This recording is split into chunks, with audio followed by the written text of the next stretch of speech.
Dan gaan we nu verder met de wetenschappelijke voordrachten. Merci. Et donc j'ai le plaisir de commencer la deuxième session de ce matin avec les premiers orateurs qui vont commencer leurs interventions. Chaque orateur aura un temps d'intervention et puis ensuite on aura un temps de questions. Les questions sont d'abord posées par les membres du jury qui ont relu la documentation et qui ont confectionné des questions. Et ensuite, en fonction du temps qui restera, nous pourrons ouvrir le débat au public et à leurs questions. J'ai le plaisir d'introduire le premier orateur, le professeur Schoenen de l'Université de Liège, qui, à mon sens, est la personne la mieux placée pour nous introduire les migraines en fonction de ses publications et de ses participations aux conférences de consensus sur l'identification des céphalées et des migraines en particulier. Merci beaucoup. Goedemorgen, dames en heren. Mesdames, Messieurs, chers collègues, je voudrais remercier l'INAMI d'organiser cette réunion, le comité organisateur et les collègues qui ont collaboré à mettre ça sur pied. Je pense que c'est important pour nous, qui nous occupons des patients migraineux, mais surtout aussi pour les patients. Et Dieu sait que nous avons eu des problèmes parfois avec l'INAMI pour essayer d'obtenir des remboursements. Vous voyez que les remboursements coûtent de l'argent, mais j'espère pouvoir vous montrer que la migraine vaut la peine d'être financée.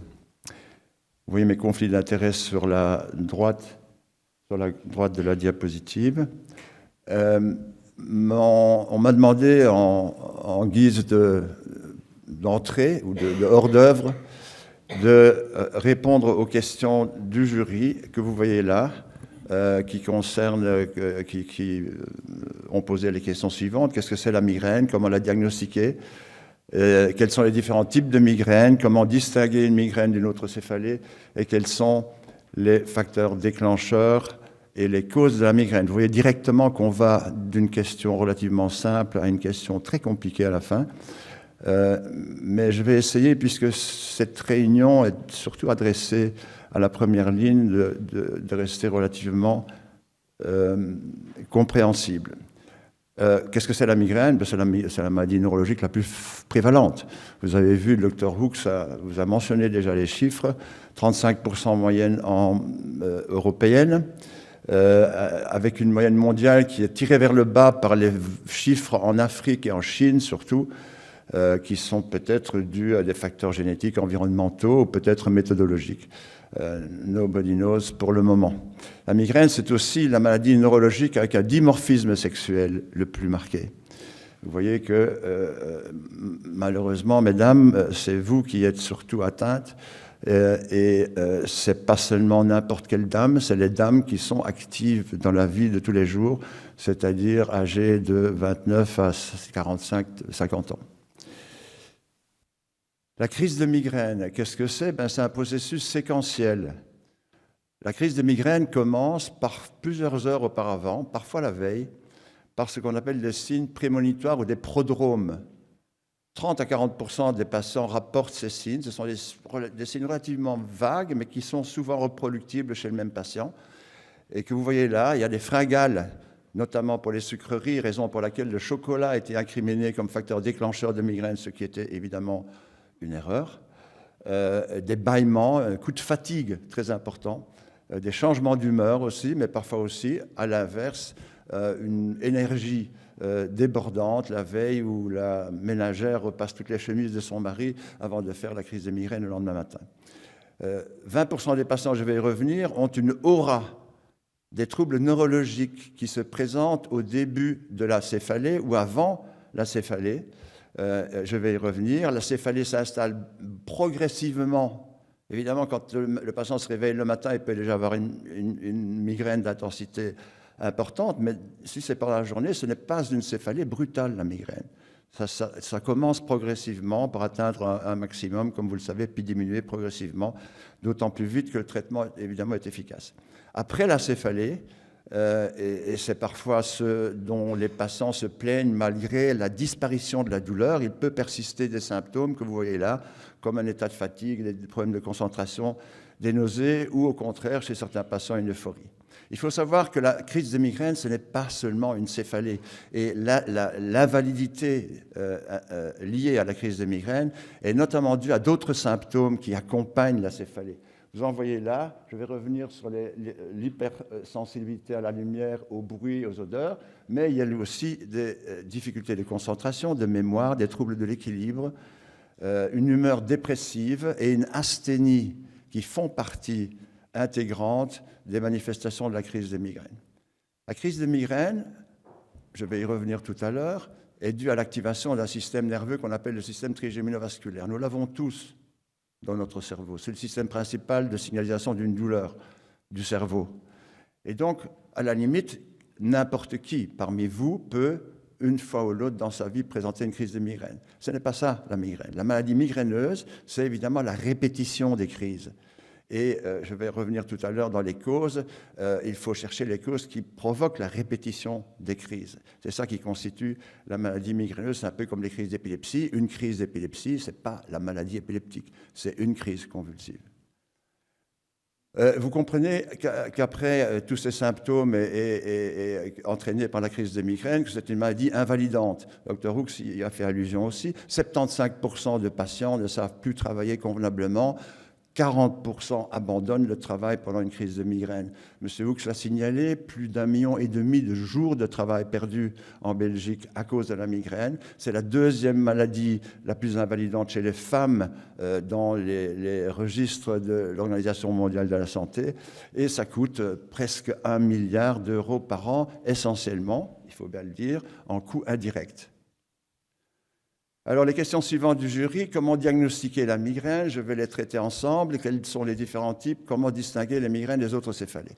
Pour n'importe qui fait de la médecine, que ce soit le généraliste ou le spécialiste, qui est confronté à un patient qui se plaint de céphalée, la première question qui se pose, c'est de savoir s'il s'agit d'une céphalée dite primaire, à laquelle dont fait partie la migraine, mais aussi d'autres types de céphalées, le céphalée de tension, le cluster headache, algie vasculaire de la face ou céphalée de Horton mentionné tout à l'heure, ou à une céphalée secondaire. Il faut toujours écarter une céphalée secondaire, surtout lorsque le patient a une céphalée d'apparition relativement récente. Il faut penser aux yeux, il faut penser aux dents, il faut penser à la sphère ORL et bien sûr aux pathologies rares, puisque ça représente 10% seulement des céphalées chroniques, de maladies neurologiques qui vont jusqu'à la tumeur cérébrale. Il faut aussi savoir que certaines de ces céphalées dites secondaires peuvent mimer une crise de migraine. Et donc, il faut avoir ça à l'esprit. Ceci dit, chez un migraineux avec des critères de diagnostic remplis, un examen neurologique normal, les examens complémentaires n'ont pas d'intérêt. Vous voyez que dans la plupart des études, dans des grandes populations, on trouve à l'imagerie cérébrale 0,18% dans cette étude de patients qui ont une pathologie significative intracrânienne. Le diagnostic formel de la migraine est basé sur les critères opérationnels définis par la Société internationale des céphalées, que vous voyez ici. La troisième édition a été publiée en 2018. Il faut, avant de poser le diagnostic définitivement, il faut avoir 5 crises, il faut avoir un certain recul. La durée d'une crise de migraine épisodique est entre 4 heures et 3 jours. Il faut au moins 2 des caractéristiques de la céphalée que vous voyez là. Il ne les faut pas toutes les 4. Unilatérale, battante, modérée ou intense, aggravée par le mouvement. Et il faut au moins un des 2 signes associés, soit des troubles digestifs, soit une sensibilité au bruit et à la lumière. Et finalement, dernier critère de diagnostic, il faut un examen neurologique normal et il faut s'assurer, comme je l'ai dit auparavant, qu'il n'y a pas une autre pathologie sous-jacente et qu'il ne s'agit pas d'une céphalée secondaire mimant une crise de migraine. Le raccourci pour cela, faites le test dans la salle. Si vous répondez oui à cette question, est-ce que dans les 12 derniers mois, vous avez eu des maux de tête qui vous ont empêché de fonctionner normalement? Si c'est oui, vous passez à la question suivante. Est-ce que ces maux de tête se sont accompagnés de nausées ou de vomissements? Si c'est oui, vous passez à la suivante. Est-ce que ces maux de tête sont accompagnés de sensibilité exagérée à la lumière? Si vous répondez oui, vous avez 93% de malchance d'être migraineux ou migraineuse. Alors, les différents types de migraines, il y en a plusieurs. Vous les voyez là dans la classification internationale. Je vais dire quelques mots de la migraine avec aura et de la migraine chronique. Mais vous voyez, par exemple, et surtout chez les enfants, je pense que Massimiliano Valeriani va en parler, il y a ce qu'on appelle, entre guillemets, les équivalents migraineux. Vous voyez là, qui sont des manifestations considérées comme migraineuses chez les enfants. La migraine avec aura, lorsqu'elle est typique, ne peut être confondue ni avec un accident ischémique transitoire, ni avec une crise d'épilepsie focale. Pourquoi? Parce que c'est une manifestation qui comporte des signes négatifs, un scotome central, et des signes positifs, des scintillations autour du scotome central. Et comme vous voyez, le voyez sur le dessin fait par un ophtalmologue migraineux là au-dessus, c'est un scotome qui s'élargit progressivement dans le champ visuel, en l'espace de plusieurs minutes. Pour atteindre un maximum de durée dans la classification 60 minutes, mais parfois c'est bien moins que ça, 15 à 20 minutes ou 10 minutes, parfois ce n'est que 5 minutes, ressemblant aux fortifications de Vauban que vous voyez là en dessous. Et parfois, chez certains patients, ça se poursuit par l'arrivée de troubles sensitifs qui sont le plus souvent chéro-oraux, unilatéraux, paresthésie de type engourdissement, et si ça va plus loin, donc ça c'est la propagation en fait vers le lobe pariétal. Si la propagation se fait du phénomène vers le lobe temporal, ben, le patient peut avoir des troubles de la parole avec un manque de mots à la conversation. Parfois les manifestations visuelles sont plus complexes, et ce qui a fait dire par exemple à certains de mes collègues que Picasso était vraisemblablement migraineux, ou une de ses copines, mais vous voyez que le dessin fait par le patient là au-dessus, qui dessine, il a des dons artistiques clairement, mais qui dessine son aura migraineuse, ressemble fort au cubisme de Picasso. En dessous, vous voyez, chez les enfants, encore une fois, souvent on peut avoir des perceptions anormales du corps avec ce qu'on appelle des dysmorphopsies, avec l'impression d'avoir un bras énorme ou un cou très long, comme dans le syndrome d'Alice au Pays des Merveilles. Encore une fois, ce qui a fait dire à certains de mes collègues que Lewis Carroll était lui aussi migraineux. Un sous-type de migraine avec aura est la migraine hémiplégique familiale. Importante parce que spectaculaire, parce qu'elle s'accompagne d'une hémiplégie qui dure plusieurs heures, voire parfois quelques jours. Et importante parce que c'est par là, en fait, que la migraine est entrée dans l'ère génétique. Les migraines familiales hémiplégiques sont les seules formes monogéniques de migraine. Un seul gène est impliqué, plusieurs mutations sur le gène. Vous voyez qu'il y a 3 types définis. Un premier type où le gène est un gène qui code pour une sous-unité d'un canal calcique neuronal, CACNA1A. Le type 2, c'est un gène qui code pour une sous-unité de la pompe NAK-ATPase. Et le troisième est un gène qui code pour une sous-unité d'un canal sodique. Il y en a d'autres, vraisemblablement, d'autres qui ne sont pas encore identifiés. Le PRT2 est un gène qui pourrait être un candidat pour une troisième forme. Tous les migraineux ne sont pas également atteints. Nous ne sommes pas égaux, les migraineux, devant la maladie, comme devant beaucoup d'autres maladies. Et vous voyez ici le spectre de sévérité des migraines.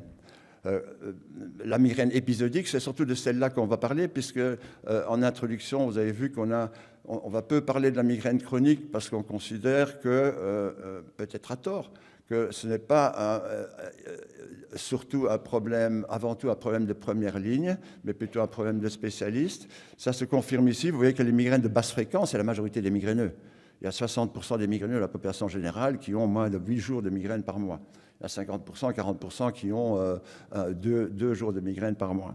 Mais à partir de 8 jours de migraine par mois, on considère internationalement que la migraine devient vraiment invalidante. Et vous voyez que là, la haute fréquence, c'est à peu près 35% de patients dans la population générale. Et puis, on arrive à cette forme qui est la forme la plus invalidante de migraine, qu'on appelle la migraine chronique. Migraine chronique, ça veut dire 15 jours de céphalée par mois avec au moins 8 jours de migraine typique. Et vous voyez que là-dedans, vous avez encore 2 sous-types. Vous avez des patients qui ont des périodes libres où ils n'ont pas mal à la tête. Et puis, vous avez des patients qui sont à plus de 25 jours par mois, qui n'ont plus au moins 3 heures sans céphalée, où la douleur est pratiquement permanente. C'est important de faire le diagnostic différentiel parce que les traitements sont réellement extrêmement difficiles et décevants dans cette deuxième partie de patients qui ont une céphalée permanente. La raison pour laquelle on ne va pas en traiter beaucoup ici, vous voyez là que dans la population générale, c'est moins de 5% de patients, la migraine chronique, mais dans les centres de céphalée, vous voyez que les derniers chiffres qui viennent d'être publiés dans les Acta Neurologica Belgica de l'étude belge BICOM, c'est 23% de patients dans les centres spécialisés en céphalée qui ont une migraine chronique. Et vous voyez aussi, j'attire quand même votre attention parce que je pense que c'est important pour la première ligne, que le premier facteur qui amène à la chronicisation de la migraine, c'est la surconsommation des traitements de la crise. Le deuxième facteur, c'est la fréquence des crises, bien sûr, et puis il y a d'autres facteurs qui interviennent, comme les comorbidités. Dernière question, la plus difficile. Quels sont les facteurs déclencheurs et les causes? Alors, les facteurs déclencheurs et les facteurs aggravants de la migraine se confondent un peu. Alors, les facteurs déclencheurs, vous voyez ici une étude qui est déjà ancienne, mais qui est reproduite par d'autres. Vous voyez qu'il y a une série de phénomènes qui peuvent déclencher les crises de migraine. Cela va de la prise d'alcool, ça c'est classique, le vin, le vin blanc, surtout en France, le vin rouge, surtout en Belgique apparemment, les troubles du sommeil, l'insomnie, le fait de sauter un repas, les facteurs hormonaux, et notamment les crises menstruelles, je vais y revenir, et le stress. Mais généralement, il faut une accumulation de plusieurs facteurs pour que la crise de migraine se déclenche, parce que le seuil migraineux est relativement haut, comme ici, comme vous le voyez par exemple. Si une femme migraineuse qui a des crises en période périmenstruelle se trouve en période périmenstruelle et boit un verre de vin, elle peut faire une crise, alors que si elle est en dehors de la crise menstruelle, elle peut très bien boire 1 ou 2 verres d'alcool sans présenter de problème. Maintenant, il y a les facteurs aggravants. De façon générale, les facteurs aggravants ont tendance à baisser le seuil migraineux d'une façon plus durable. On trouve là notamment certaines conditions météorologiques, certains vents du sud, comme le feu dans les pays germanophones et en Suisse, mais aussi l'accumulation de stress, les œstrogènes qui augmentent l'excitabilité cérébrale, je vais y revenir, la vie sédentaire, l'excès de consommation de caféine, et il y en a d'autres qui ont tendance à baisser de façon plus prolongée le seuil migraineux, et dès lors, les facteurs déclencheurs sont plus susceptibles d'induire une crise de migraine.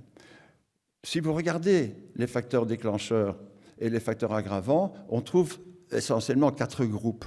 D'une part, les stimuli sensoriels et les stimuli émotionnels, le stress, la lumière, le bruit, les odeurs, le déséquilibre énergétique, manque de sommeil, irrégularité des repas, sauter un repas, exercice physique très violent, par exemple, et centralement, les hormones féminines. Et je vais y revenir tout à l'heure. Parce que cela nous indique, je pense, où il faut aller chercher les causes qui expliquent la répétition des crises de migraine.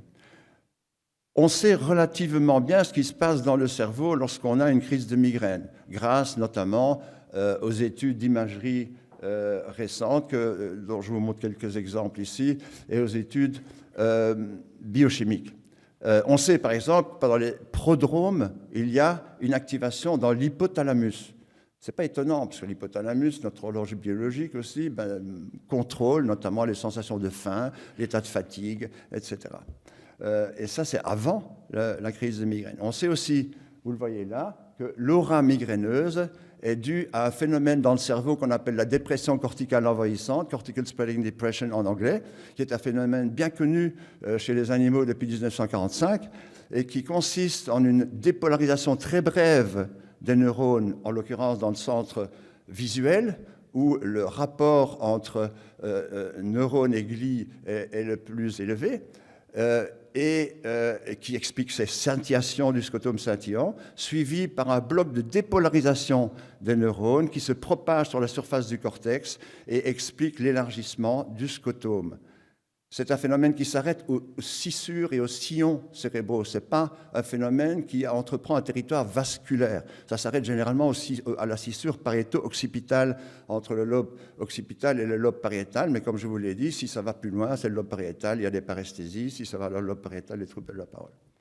La douleur elle-même est selon toute vraisemblance, et même je pense qu'il y a pas mal d'évidence pour le dire, est due à l'activation de ce que j'ai dit tout à l'heure, le système trigeminodavasculaire. Trigeminodavasculaire, ça veut dire les fibres nociceptives de la branche viscérale du trijumeau qui innervent les méninges et qui sont localisés autour des vaisseaux, d'où trigéminovasculaire. Et quand c'est activé, la douleur arrive, il y a dans le sang, de la veine jugulaire et dans la salive, comme vous le voyez là, une libération notamment de CGRP. Et on en a parlé tout à l'heure. Et vous voyez pourquoi les traitements ont comme cible le CGRP. Il y a aussi, pendant la crise de migraine, une activation dans le tronc cérébral qui a été fort discutée. Vous voyez là, c'est dans le tronc cérébral supérieur, dans le pont, la partie supérieure du pont. On ne sait pas si c'est en fait quelque chose qui intervient dans la génération de la crise de migraine ou si c'est quelque chose qui est une riposte de contrôle des systèmes de la douleur descendante. Alors, qu'est-ce qui cause la répétition de ces crises de migraine? La première chose, c'est la prédisposition génétique. Vous voyez là, Gisela Terwind, n'est pas encore là, je pense, a publié récemment avec une de ses doctorantes une revue sur les gènes. Vous voyez que 181 sites géniques sont associés à la migraine. Ce sont des variants qui sont très fréquents, qui existent chez tout le monde, mais qui sont plus fréquents chez les migraineux. Mais il y en a 181, donc c'est extrêmement étendu, extrêmement varié. Et c'est une association, et chacun de ces variants n'intervient que pour une petite proportion de la susceptibilité à la migraine, moins de 10%, parfois seulement 1 ou 2%. Donc il faut un ensemble de prédispositions génétiques pour arriver à ce qu'on ait un seuil migraineux qui soit baissé et qu'on fasse la migraine. Vous voyez ici dans PubMed que les publications scientifiques dans la migraine ont doublé entre 2016 et maintenant.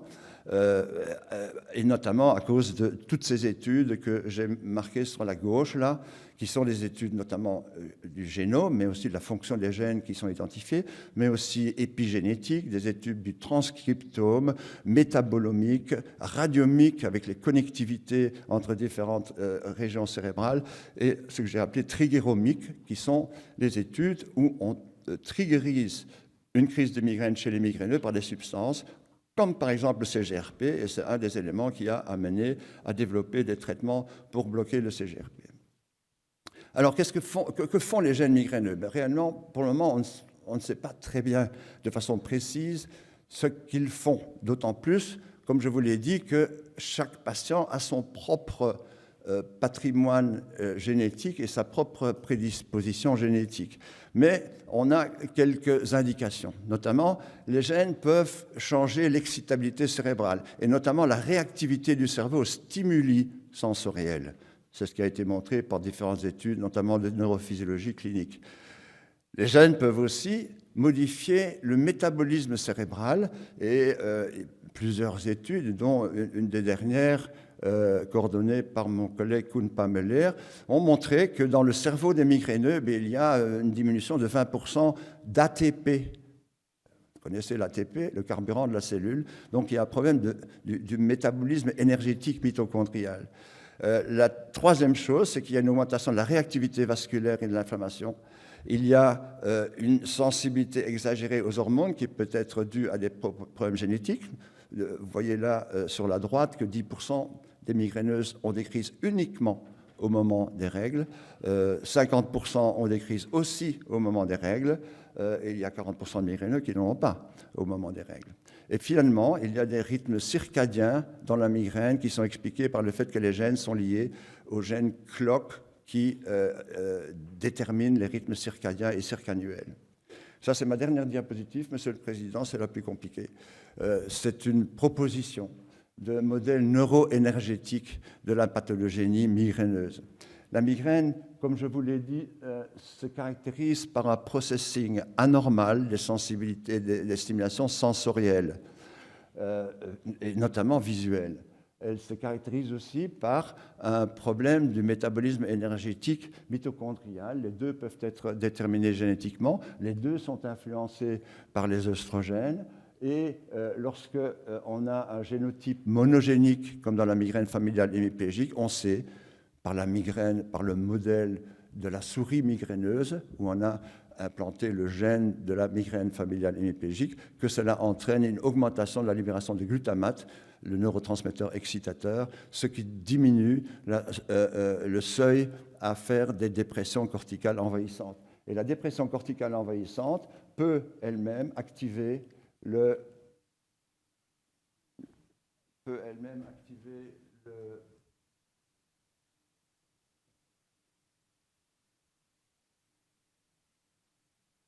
système trigéminovasculaire, qui est la voie finale commune. Maintenant, il y a d'autres phénomènes qui interviennent, notamment l'hypothalamus, comme je vous l'ai dit, le système limbique, vraisemblablement des systèmes monoaminergiques, sérotoninergiques dans le tronc cérébral, que vous voyez là, mais le phénomène central semble être une rupture de l'homéostasie cérébrale. Et la migraine, la crise de migraine permet en quelque sorte de la récupérer.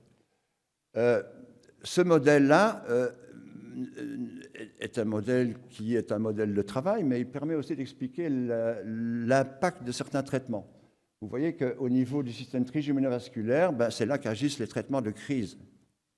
Soit de façon limitée, quelques heures, comme les triptans, soit de manière prolongée, comme les anticorps monoclonaux qui bloquent le CGRP pendant plusieurs semaines ou plusieurs mois. C'est là qu'on agit, on n'agit pas en amont. D'un autre côté, certains d'autres traitements préventifs, comme les bêta-bloquants dont on va parler, comme les anticonvulsivants dont on va parler, je ne pense pas qu'on parlera des traitements de neuromodulation, mais ces traitements-là agissent plutôt sur l'excitabilité cérébrale et le processing au niveau cortical du cortex cérébral. Et puis finalement, vous avez des traitements métaboliques dont on va parler, qui peuvent agir au niveau du métabolisme énergétique. Voilà, je vous remercie de votre attention. Pour introduire les présentations sur les traitements, je voulais juste vous montrer ceci. Et ça, c'est surtout pour les médecins de première ligne, qu'il ne suffit pas de prescrire un traitement ou de faire une ordonnance pour soigner un migraineux. Il faut le prendre dans sa globalité et adapter le traitement à l'individu. Et vous voyez les différents éléments ici qui interviennent dans le profil de l'individu. Merci pour votre attention.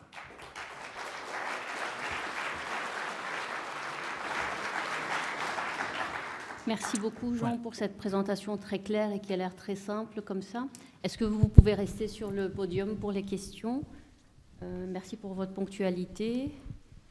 Et donc, j'ouvre la présentation aux questions du membre du jury.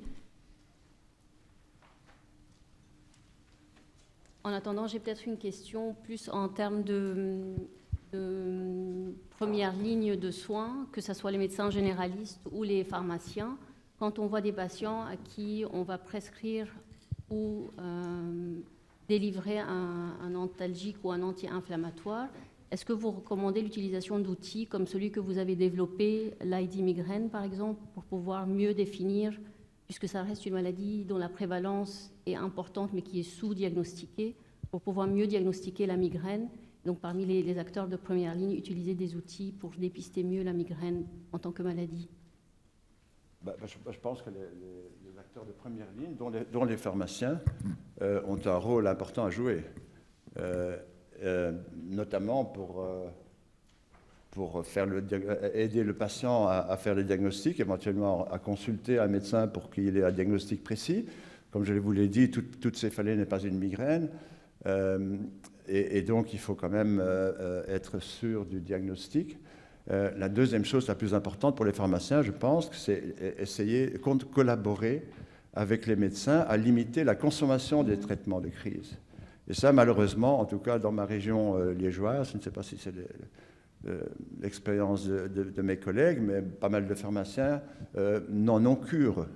Ils délivrent les antalgiques sans compter les antalgiques qui ne nécessitent pas d'ordonnance, sans compter aux patients, et contribuent en grande partie à la chronicisation de la migraine. Donc, on essaie de faire des séances d'information pour les pharmaciens depuis plusieurs années, mais je pense qu'il faut chaque fois recommencer plusieurs fois pour les convaincre. Il y avait un autre élément dans ta question? Non, c'était ça. Non. J'ai vu la main de Virginie, oui. Merci. Donc, autant vous dites que les auras, c'est une partie des patients migraineux, autant les prodromes, vous dites que 30 à 40% les reconnaissent, mais est-ce que tous les patients migraineux ont des prodromes? Je ne sais pas vous dire. Le problème, c'est que dans les études qui ont été faites où on les suit prospectivement, ça varie à 40%, et même dans certaines études, je pense qu'ils sont montés à 60%. Donc, c'est peut-être pas tout le monde. Le problème, c'est que le patient ne le reconnaît pas nécessairement. Il faut aussi savoir, et ça, on a fait cette expérience-là en essayant de traiter les patients au moment des prodromes, puisque c'est idéalement là qu'il faut les traiter. D'ailleurs, il y a une étude belge qui remonte à 1900, dans les années 80, je pense. Walkens a fait une étude avec Paul Louis, je pense, et Willem Amery de chez Janssen, où il traitait les patients avec du motilium au moment des prodromes, montrant un effet dans cette étude-là. Malheureusement, ça n'a pas été reproduit après, et on a essayé de le reproduire. Le problème, c'est que c'est très difficile parce que certains patients ont des prodromes qui ne sont pas suivis par une crise de migraine. Et ça, on le retrouve maintenant avec le traitement par les anticorps monoclonaux. Il y a des patients qui ont, avec les anticorps monoclonaux, anti-CGRP, une disparition de la crise de migraine, mais ils gardent des manifestations qui sont de type prodromique. Et donc, c'est très difficile d'évaluer un traitement parce qu'on n'est pas sûr que tous les prodromes vont être suivis par une céphalée. Maintenant, je pense qu'il y a des patients qui ne reconnaissent pas nécessairement les prodromes qu'ils ont avant une crise de migraine. Et il y en a certains, comme je l'ai dit, qui pensent que c'est le chocolat qu'ils ont mangé la veille qui est la cause de leur migraine. Mais en fait, c'est un prodrome. J'ai une autre question. Donc, en fait, en première ligne, ce qui est vraiment important, c'est d'éviter la surconsommation d'antidouleurs.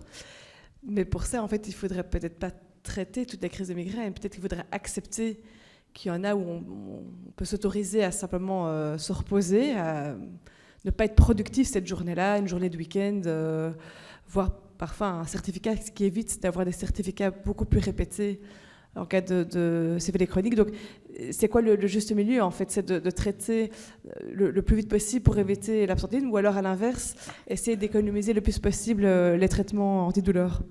La vraie crise de migraine n'est pas supportable. On ne peut pas supporter une crise de migraine sans traitement. Personne n'a jamais dit qu'il ne faut pas traiter les crises de migraine. Il faut les traiter le plus rapidement possible, le mieux possible. Il faut éviter la surconsommation. Pour éviter la surconsommation, il y a l'information du patient, surtout, d'une part. Et puis, il y a les traitements préventifs, on va en parler. Si quelqu'un a des migraines fréquentes, il nécessite absolument un traitement préventif. Et c'est le traitement préventif, s'il est efficace, qui va éviter la surconsommation de traitement de crise. Il y a des critères internationaux qui sont dans la classification internationale des céphalées pour définir à partir de quand ça devient une céphalée chronicisée par les antidouleurs. Pour les antidouleurs simples, c'est 10 jours. Et les triptans, c'est 10 jours pour les antalgiques combinés, 15 jours pour les antalgiques simples et 10 jours pour les triptans. Donc on considère, d'après les critères internationaux, que 10 jours de prise de triptan par mois, ça provoque une chronicisation de la migraine. Moi, je pense que c'est un seuil qui est totalement arbitraire et qu'il y a des susceptibilités individuelles chez les patients qui, à mon avis, sont encore une fois vraisemblablement génétiquement déterminés, et j'ai des patients qui se chronicisent avec des consommations moindres que ça. Donc, dans notre consultation, on est assez restrictif, plus restrictif que la classification internationale des céphalées. Je me permets de reprendre la parole pour poser une question de mon groupe de rapporteurs. Jean, la première, c'est par rapport à la prévalence et aux facteurs environnementaux, génétiques et l'absence de solutions thérapeutiques retrouvées chez bon nombre de patients. Qu'en est-il de la reconnaissance de la maladie éventuellement comme une maladie chronique, notamment chez ces patients qui ont un statut de migraine chronique selon la classification? Oui, c'est un problème.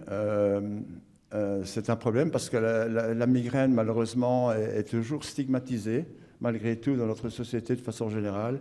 Et ça va du milieu familial jusqu'au milieu professionnel, et y compris au niveau académique, je dirais. Donc, c'est très difficile, mais il faut continuer à essayer de faire reconnaître que les patients qui ont une migraine chronique et qui ne sont pas améliorés, ben, ils ne savent pas travailler normalement. Ils sont invalidés de façon, pas nécessairement de façon permanente, parce que la migraine n'est pas une maladie irréversible. La migraine chronique, ce n'est pas une invalidité irréversible.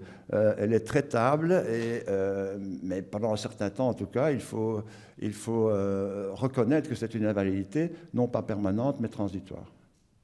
Et la question de Claire, la deuxième question, c'est qu'en est-il d'un registre éventuellement national pour pouvoir avoir une sorte d'image exacte de la représentation des patients et de leur prise en charge en Belgique?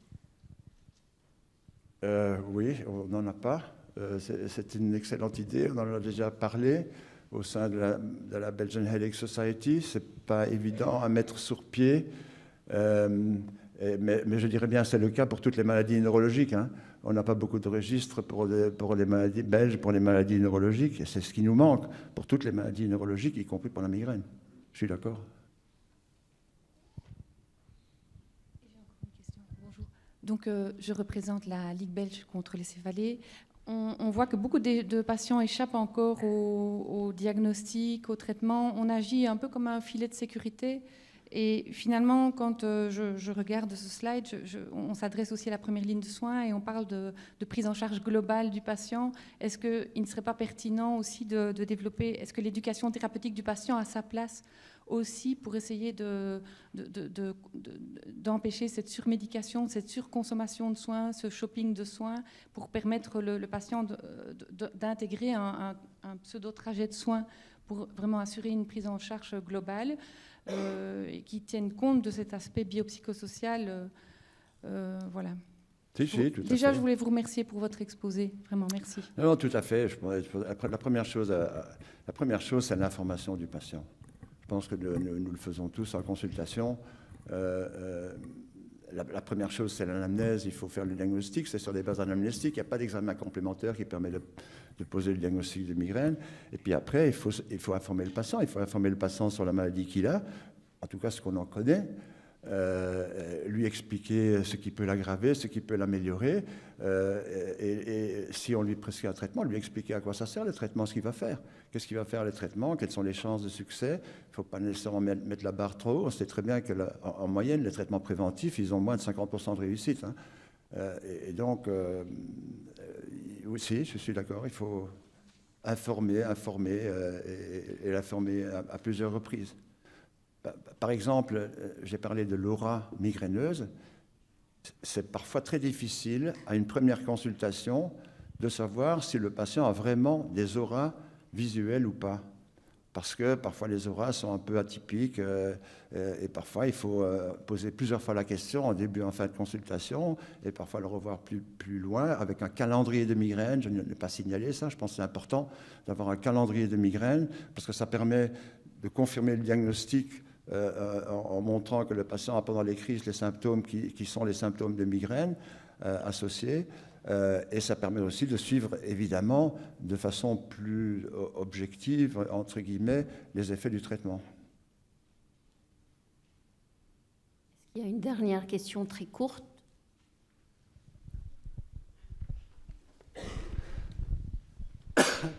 J'espère que je ne vous donne pas la migraine. Vous parlez dans votre texte d'années perdues. Je n'ai pas compris parce que la migraine n'est pas mortelle. Donc, qu'est-ce que vous entendez par années perdues ? Ça, c'est une définition de l'Office mondial de la santé. C'est les Quality Adjusted Life Years, c'est des années perdues à cause de la maladie. Les années, ça veut dire le temps que le migraineux perd en ne pouvant pas travailler ou ne pouvant pas faire ses loisirs, évalués sur sur l'année, ajustée sur les années de survie. C'est évident que la migraine, ce n'est pas une maladie qui tue. Donc, l'invalidité est importante sur la vie parce qu'elle dure longtemps. Ce n'est pas le cas de certaines autres maladies. Donc, c'est un élément d'appréciation de l'invalidité d'une maladie définie par l'Office mondial de la santé. Merci beaucoup, Jean.